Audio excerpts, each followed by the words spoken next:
तौर पर जो उत्साह है वो बना रहेगा भारतीय टीम का और वो एक विनिंग ट्रैक की तरफ बढ़ी है। और फिलहाल हम एक बार फिर से महाराष्ट्र की सियासत की बात करते हैं। महाराष्ट्र की सियासत में हमने बताया कि किस तरह से वहां पर आज महायुति में नया नेता चुने जाने की कवायद हो रही है, सरकार गठन की कवायद हो रही है। वहीं कांग्रेस में जो सूर्य फुटबॉल है वो सामने देखने में आई है। नाना पटोले ने इस्तीफा दे दिया है और फिर हमने एक खबर और बताई कि एमएनएस के ऊपर भी अब उनकी मान्यता पार्टी की रद्द ना हो जाए, इसका भी खतरा मंडराने लगा है। हमारे साथ मुंबई से श्यामा मिश्रा इस पूरी खबर पर बातचीत करने के लिए और कुमार आलोक हमारे साथ जुड़े हुए हैं नई दिल्ली से इस पूरी खबर पर बातचीत करने के लिए। कुमार आलोक, सबसे पहले आपके पास आए, इससे पहले कि श्यामा हमको मुंबई की जो गतिविधियां हैं वो बताएं, उससे पहले आप हमें दिल्ली में जो कुछ चला, नाना पटोले का इस्तीफा, हार को अभी शायद 24-48 घंटे से ज्यादा बीते नहीं कि यहां पर जो कोहराम है कांग्रेस के अंदर वो मच गया। कैसे देखते हैं इसको?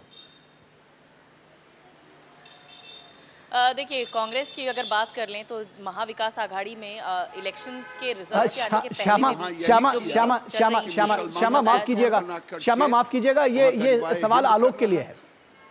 उनको समर्थन दिया कि हम मस्जिदों को पैसा, टेस्ट मैच चल रहा था और उसमें भारत ने ऐतिहासिक जीत वहाँ पर दर्ज की है। तो अगर हम महाराष्ट्र की कांग्रेस की हम बात करें तो पहला विकेट गिरा है नाना पटोले का।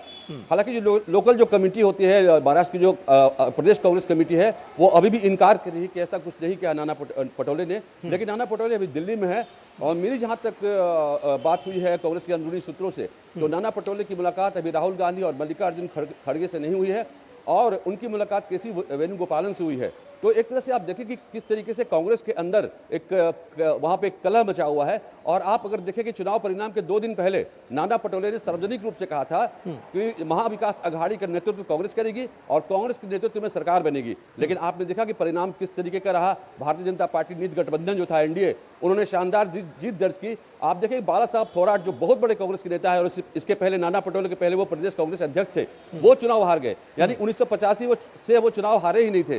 उसी तरीके से पूर्व मुख्यमंत्री पृथ्वीराज चौहान चुनाव हारे। तो एक तरह से कांग्रेस के अंदर भगदड़ मची हुई है और नाना पटोले जिनके नेतृत्व में लोकसभा में पिछले 2024 के लोकसभा चुनाव में शानदार प्रदर्शन किया था, वही नाना पटोले इस बार यहाँ पर विधानसभा चुनाव में बहुत ही करारी हार के बाद उन्होंने इस्तीफा देने की पेशकश की है। हालांकि आधिकारिक रूप से अभी भी कांग्रेस के कोई अधिकारी पुष्टि नहीं कर रहे हैं। ठीक है, आधिकारिक पुष्टि भी हो जाएगी शायद आने वाले समय पर। आप नजर बनाए हुए हैं श्यामा, क्या कुछ चल रहा है मुंबई में, ये तो आप जानकारी हमें दे ही, और साथ ही साथ बताएं क्योंकि सबकी निगाहें अब लगी हुई हैं कि अगला मुख्यमंत्री कौन होगा, उप मुख्यमंत्री कौन होगा, सरकार गठन की कवायद किस तरह से आगे चल रही है।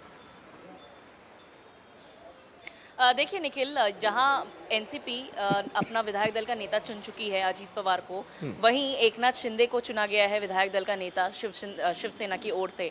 ये दोनों ही पार्टियां कल अपना ये विधायक दल का नेता कल चुन चुकी हैं। कल मीटिंग्स हुई हैं इनके और वहां हो गए।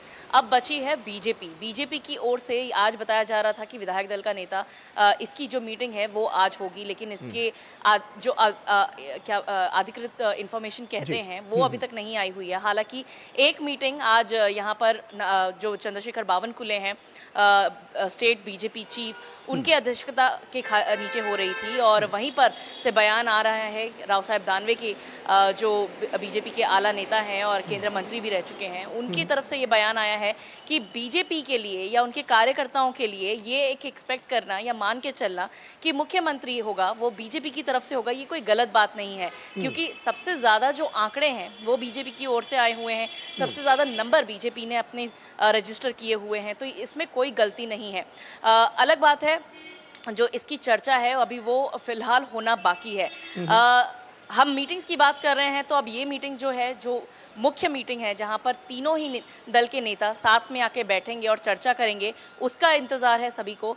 अजीत पवार की तरफ से भी बयान आया है, जिस तरीके से हम सभी बात कर रहे थे कि 26 तारीख जो होगी वो कार्यकाल ख़त्म हो रहा है इस पर्टिकुलर सेशन का, लेकिन अब ये अजीत पवार की तरफ से बयान आया है कि ज़रूरी नहीं है कि 26 तारीख को ही या उसके पहले ही ओथ सेरेमनी करनी होगी, शपथ विधि करनी होगी, उसके बाद भी किया जा सकता है। तो उम्मीद ये की जा रही है कि जल्द से जल्द इसका दरअसल ये बात आपसे समझना चाहते हैं। ये 26 तारीख का जी श्यामा, मैं चाहूंगा बहुत संक्षेप में बताएं, ये 26 तारीख का क्या कोई डेडलाइन है या फिर ये जस्ट मीडिया की सुर्खियों में बना हुआ है? क्या कुछ संवैधानिक तौर पर किया जा सकता है?